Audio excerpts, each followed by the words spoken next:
उत्सव के पावन दिवस पर हम आपके समक्ष एक भक्त का जीवन चरित्र प्रस्तुत कर रहे हैं। महाप्रभु जी ने हमें भगवत भक्ति और प्रेम का पाठ पढ़ाया। ऐसी भक्ति जिसमें हम निर्भय होकर पूर्णतया भगवान की शरण में रहें। यह ऐसा ही एक उदाहरण है। तो आइए चलते हैं राजस्थान के आमेर क्षेत्र के राजा माधव सिंह के महल की ओर, जहां उनकी रानी रत्नावती अपनी दासियों के साथ रात्रि शयन की तैयारी कर रही हैं।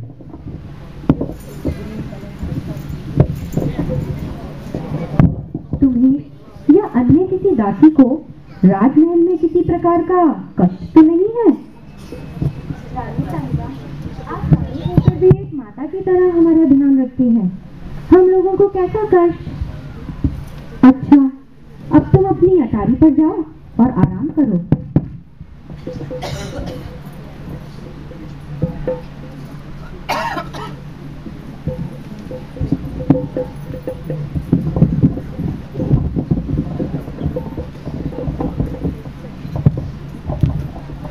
नवल किशोर, नंद किशोर, वृंदावन चंद्र, हे कृष्ण, हे कृष्ण, गोपाल, गोविंद, हे नंद किशोर, हे नवल किशोर, कहाँ हो तुम? कहाँ हो?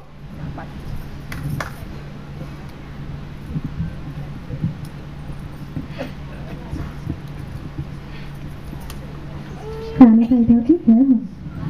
ये आवाज सुन रही हो तुम? हमारी इस दासी को नींद ही नहीं आती है। पता नहीं क्या कष्ट है इसको। रात भर ऐसे ही तड़पती है। इसके मुख से इन मधुर नामों को सुनकर मेरा मन भी इसकी ओर खिंचा चला जाता है। जरा आप बुलाओ उसको।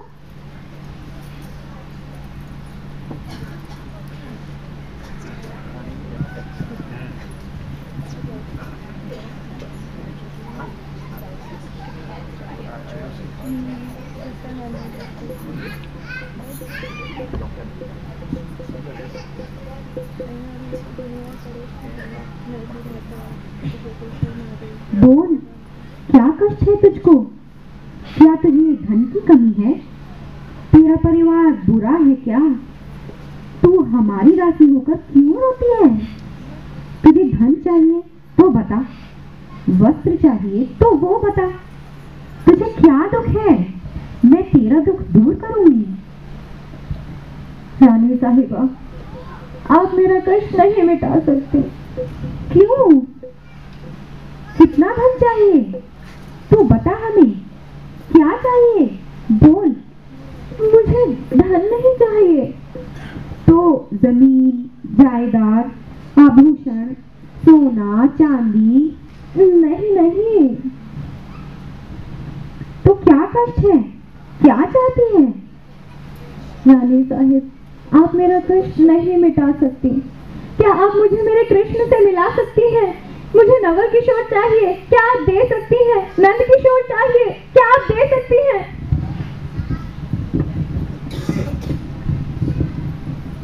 नहीं, मैं नहीं मिला सकती। पर तू रोती क्यों है? सत्संग से एक ना एक दिन भगवान की प्राप्ति हो ही जाएगी। हाँ रानी साहिबा, सत्संग से मनुष्य भगवान की ओर अवश्य बढ़ता है, लेकिन जब कभी कभी हृदय में कृष्ण की मधुराती मधुर लीलाओं की अनुभूति आती है तो उनसे मिलने की उत्कंठा जाग उठती है, तो रोना आ ही जाता है। तुम सही कहती हो, लेकिन तुम्हारे मन में भगवान के प्रति ये प्रेम जागृत कैसे हुआ? भगवान के नामों में इतना माधुर्य तुमने कैसे भर दिया? कितना जादू है इन नामों में। मैं जब तेरे मुख से हे नंद नंदन, हे व्रजचंद्र सुनती हूँ तो मेरा हृदय भी इन नामों की ओर खिंचा चला जाता है। अब तुम ही हमारी गुरु हो, तुम ही हमारा मार्गदर्शन करो। रानी साहिब, ये मनुष्य शरीर बड़ा दुर्लभ है। इस शरीर को पाकर तो केवल भगवान के चरणों में मन लगाना चाहिए। आप भगवत लीला, भगवान नाम श्रवण करिए, निरंतर कृष्ण गुण गाइए। कृष्ण गोविंद गोविंद गोपाल नंदना, कृष्ण गोविंद गोविंद गोपाल नंदना, कृष्ण गोविंद गोविंद गोपाल नंदना, कृष्ण गोविंद गोविंद गोपाल नंदना।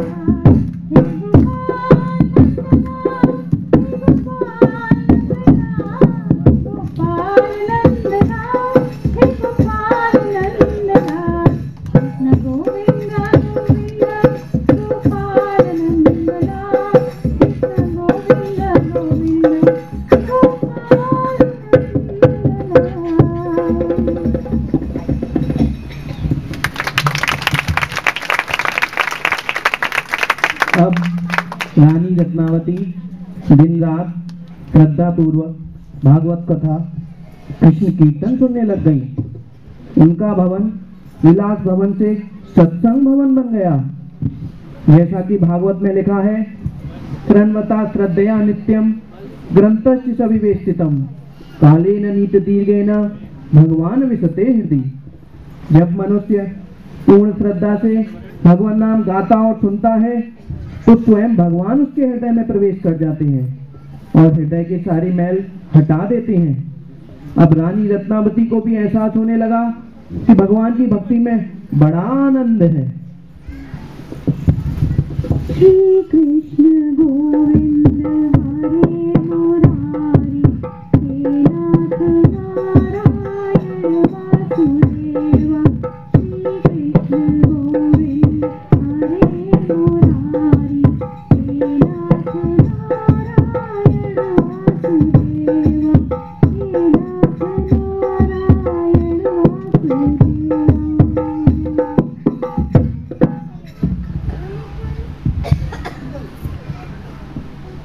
अरे, जब इन नामों में इतना आकर्षण, इतना माधुर्य है, तो उनकी मोहनी मूरत में कितना रस भरा होगा।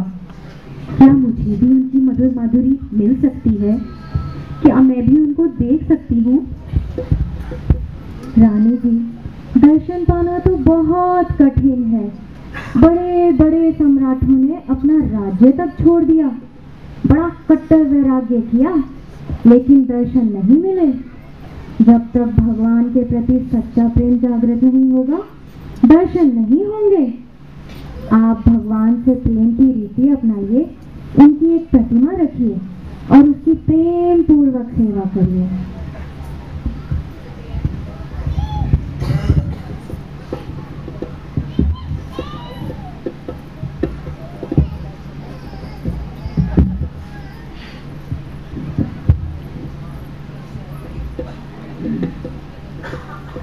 रानी रत्नावती ने गुरुदासी की आज्ञा अनुसार इंद्र नीलमणि का एक सुंदर विग्रह पधराया और वे दिन रात उसकी प्रेम पूर्वक सेवा करने लग गईं। रानी रत्नावती भगवत प्रेम में इतनी डूब गईं कि उनको जागृत और स्वप्न दोनों अवस्थाओं में भगवान की अनुभूति होने लगी। उनको स्वप्न में दिन रात कृष्ण की मधुराति मधुर लीलाओं की अनुभूति होती। कृष्ण,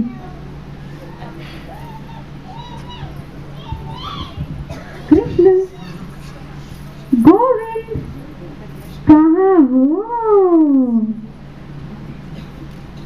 आज मेरे अंगना में आओ डरना के आओ, मेरे दर्शन की पाती गुजरिया छाओ।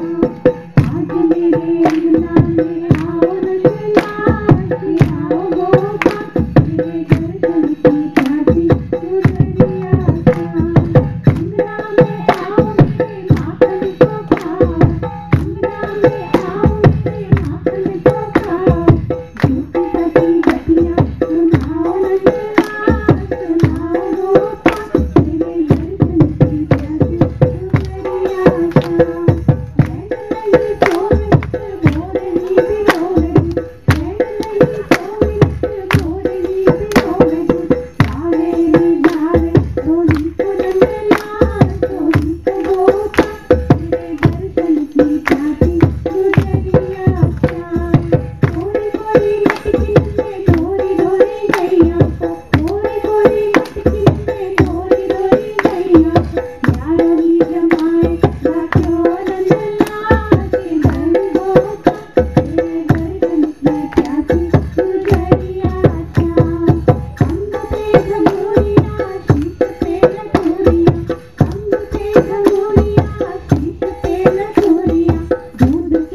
रानी साहिबा, रानी साहिबा, अभी मेरे सपने में श्याम आए थे, लेकिन फिर जाने कहाँ चले गए। मुझे मेरे श्याम के साक्षात दर्शन करा दो, मुझे मेरे मोहन से मिला दो। रानी साहिबा, एक उपाय है जो आपको भगवान के दर्शन सुलभ करा सकता है। वो उपाय अवश्य काम करेगा। आप महल से सटा हुआ एक ऐसा भवन बनवाइए जहां भक्त आकर भजन कर सकें।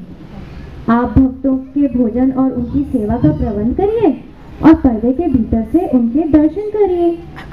किसी ना किसी संत के भीतर आपको भगवान के दर्शन अवश्य हो जाएंगे।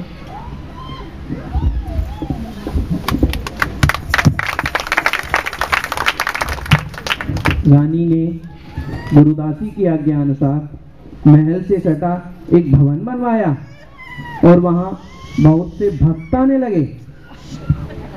रानी पर्दे में से बैठकर उन भक्तों का दर्शन व सत्संग करने लग गई। जैसा कि भागवत में लिखा है, मद्भक्ता पूजा व्यधिका सर्वभूतेषु मन्मति। भगवान की सेवा पूजा से भगवान के भक्तों की सेवा बढ़ी है। इसी भक्त सेवा के प्रभाव से एक दिन वहां एक ऐसे संत आए जो भगवत प्रेम में पूरे भीगे हुए थे। उनकी आंखों से झरझर आंसू बह रहे थे। वे गदगद कंठ से नाच और गा रहे थे। नटवर नार नंदा बजो रे मन गोविंदा। नटवर नार नंदा बजो रे मन गोविंदा। नटवर नार नंदा बजो रे मन गोविंदा। तू ही नटवर तू ही नागर, तू ही नटवर तू ही नागर, तू ही बाल मुकुंदा बजो रे मन गोविंदा। नटवर नागर नंदा बजो रे मन गोविंदा। नटवर नागर नंदा बजो रे गोविंदा। नटवर नार नंदा बजो रे मन गोविंदा। वाह, कितना अद्भुत प्रेम है। मेरा मन इन संत के चरण स्पर्श के लिए लालायित हो रहा है। मैं इनकी सेवा करना चाहती हूँ। नहीं रानी जी, आप पर्दे के बाहर नहीं जा सकती। आप रानी हैं। राजा साहब को पता चल गया तो मुसीबत आ जाएगी। अरे, भक्त संग के बिना भी कोई जीवन है क्या? मुझे जाने दे। ये राजकाज सूतवित्त की डोरी में मैं कब तक बंधी रहूंगी? रानी जी, रुक जाइए, मत जाइए। आपके वंश की प्रतिष्ठा चली जाएगी। लोग आपको कलंकिनी कहेंगे। कब तक हमारा ये कुल खानदान परिवार है? कब तक मैं इसमें बंधी रहूंगी? देख, मैं सच कहती हूँ, मुझे समझाने की जरूरत नहीं है। मेरे बस का नहीं है ये कुल समाज इसकी बात मानना।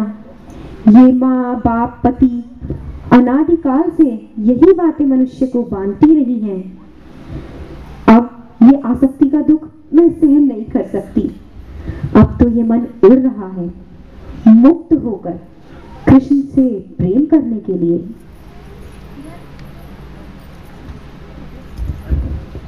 प्रणाम। हमारे अहोभाग्य जो आप हमारे भवन में पधारे। हे महात्मा, मुझे अपनी सेवा का अवसर प्रदान करें। देवी, भगवान आपका कल्याण करें। पधारिए।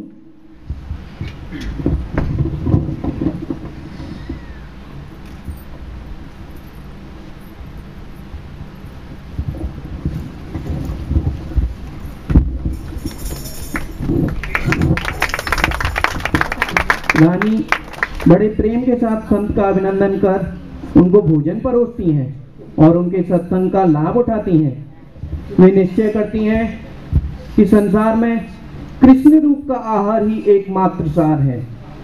वे अब सारी संसारी मर्यादाओं को छोड़कर खुलेआम सत्संग करने लगती हैं। रानी के इस भगवत प्रेम की चर्चा सारे राज्य में फैल जाती है। आज तक किसी ने रानी को देखा नहीं था, क्योंकि उस जमाने में पर्दा बहुत होता था। तो सारे राज्य में चर्चा होने लगती है कि रानी संतों के साथ सत्संग कर रही है। सब लोग अपनी अपनी सोच के अनुसार बातें बनाने लग जाते हैं। कुछ निंदा करते हैं तो कुछ प्रशंसा। कोई कहता धन्य है महारानी जो ऐसे प्रेम में रंगी, ऐसा भागवत प्रेम आज तक नहीं देखा। तो दूसरा पक्ष बोला, इस रानी ने तो कुल का नाश कर दिया, कितना बड़ा अनर्थ किया, अब तो इसकी मृत्यु निश्चित है, राजा इसको कभी माफ नहीं करेंगे। इस तरह अलग अलग लोग अलग अलग ढंग की बातें करने लग गए। धीरे धीरे ये खबर राजा माधो सिंह के पास पहुंची। उस समय राजा माधो सिंह किसी काम से दिल्ली गए हुए थे। मंत्रियों ने पत्र लिखकर राजा को सूचित किया।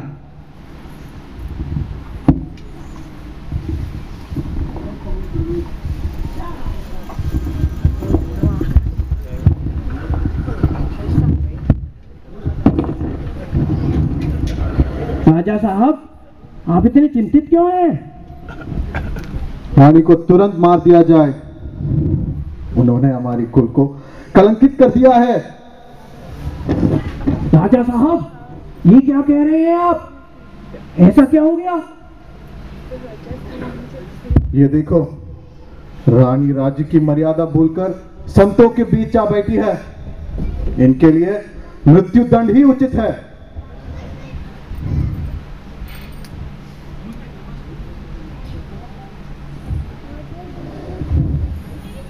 राजा साहब, इस तरह से रानी को मृत्युदंड देना उचित नहीं।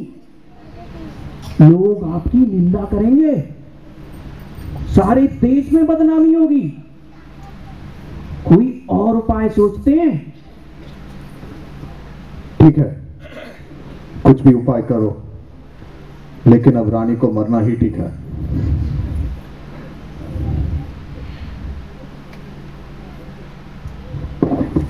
राजा साहब, एक बड़ा आसान तरीका है। एक जंगली शेर पकड़कर उसको रानी के समक्ष छोड़ देते हैं। कहलवा दिया जाएगा कि खुल गया था शेर। पीछे से बनावटी दुख प्रकट कर देंगे, बात तब जाएगी। ठीक है, ऐसा ही करो। जो आज्ञा महाराज।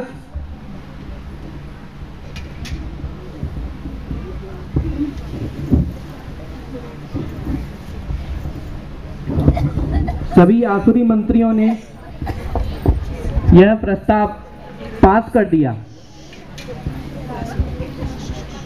एक जंगली शेर पकड़कर उसको कई दिन तक भूखा रखा गया। फिर एक दिन संध्या के समय जब रानी आरती के लिए जा रही थी, उस शेर को रानी के महल के समक्ष छोड़ दिया गया।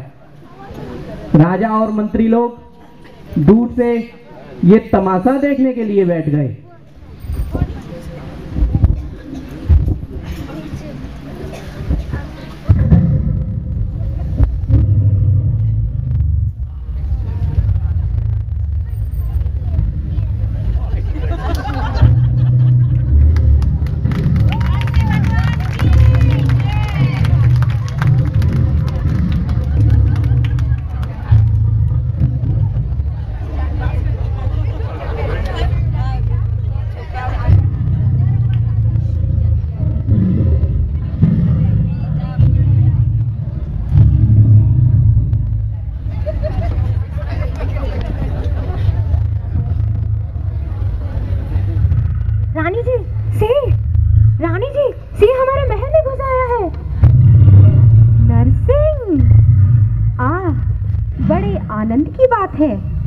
आज मेरे बड़े भाग्य जो मेरे प्रहलाद के नरसिंह जी मेरे भवन में पधारे हैं। आओ इनकी पूजा करें। आओ नरसिंह आओ, आओ नरसिंह आओ। ये नेत्र तुम्हारे अति ज्वलंत, विकराल होठ विकराल दंत, तुम हम पर दया दिखाओ, आओ नरसिंह आओ। ये गर्दन पर केसरिया बाल, सब लटक रहे शोभा विशाल, तुम करुणा दृष्टि कराओ, आओ नरसिंह आओ। जय जय नरसिंह, जय जय नरसिंह, जय जय नरसिंह, जय जय नरसिंह। प्रहलाद भक्त के तुम स्वामी, जो भक्त जनन में है नामी, हम भी उनके हैं अनुगामी, तुम हमको भी अपनाओ, आओ नरसिंह आओ। जय जय नरसिंह, जय जय नरसिंह, जय जय नरसिंह, जय जय नरसिंह, जय जय नरसिंह, जय जय नरसिंह, जय जय नरसिंह, जय जय नरसिंह। जयो नरसिंहदेव, जयो नरसिंहदेव, जयो नरसिंहदेव, जयो नरसिंहदेव, जयो नरसिंहदेव, जयो नरसिंहदेव, जयो नरसिंहदेव, जयो नरसिंहदेव। जैसा कि अभी हमने देखा, रानी रत्नावती ने कलयुग में ही आज से लगभग 400 साल पहले वही बात दिखला दिया जो भक्त प्रहलाद के समय घटी थी। इससे हमें शिक्षा मिलती है कि भगवान अपने भक्त की रक्षा हर युग, हर काल, हर परिस्थिति में करते हैं। केवल हमारी शरणागति सच्ची होनी चाहिए। श्री कृष्णा शरणम मम।